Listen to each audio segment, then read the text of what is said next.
ನಮಸ್ಕಾರ ಸ್ನೇಹಿತರೆ, ನಮ್ಮ ಕರ್ನಾಟಕದ ಜೋಗ ಜಲಪಾತದ ಬಗ್ಗೆ ತಿಳಿದುಕೊಳ್ಳೋಣ.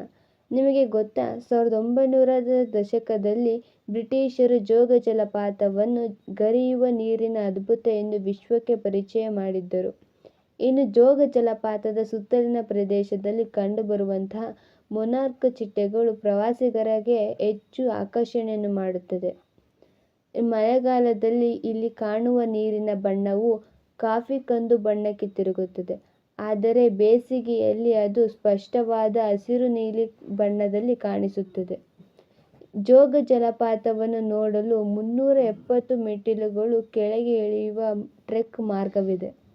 ಪ್ರವಾಸಿಗರು ಜಲಪಾತದ ತಳಭಾಗವನ್ನು ತಲುಪಿ ನೀರಿನ ಸಿಡಿಲನ್ನು ನೇರವಾಗಿ ಅನುಭವಿಸಬಹುದು.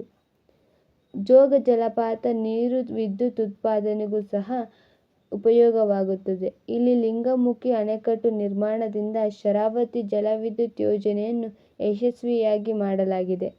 ಜೋಗ ಜಲಪಾತವು ಭಾರತೀಯ ಚಿತ್ರರಂಗಕ್ಕೂ ಪ್ರಿಯವಾದ ಸ್ಥಳವಾಗಿದೆ.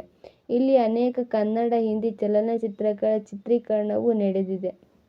ಇದು ಜೋಗ ಜಲಪಾತ ಇಷ್ಟು ಪ್ರಸಿದ್ಧವಾದ ಕಾರಣ ಅದನ್ನು ಕೆಲವೊಮ್ಮೆ ಕರ್ನಾಟಕದ ನೈಸರ್ಗಿಕ ಅಚ್ಚರಿ ಎಂದು ಕರೆಯಲಾಗುತ್ತದೆ. ಇದು ನಿಮಗೆ ಇಷ್ಟವಾದರೆ ಲೈಕ್ ಮಾಡಿ, ಸಬ್ಸ್ಕ್ರೈಬ್ ಮಾಡಿ. ಧನ್ಯವಾದಗಳು.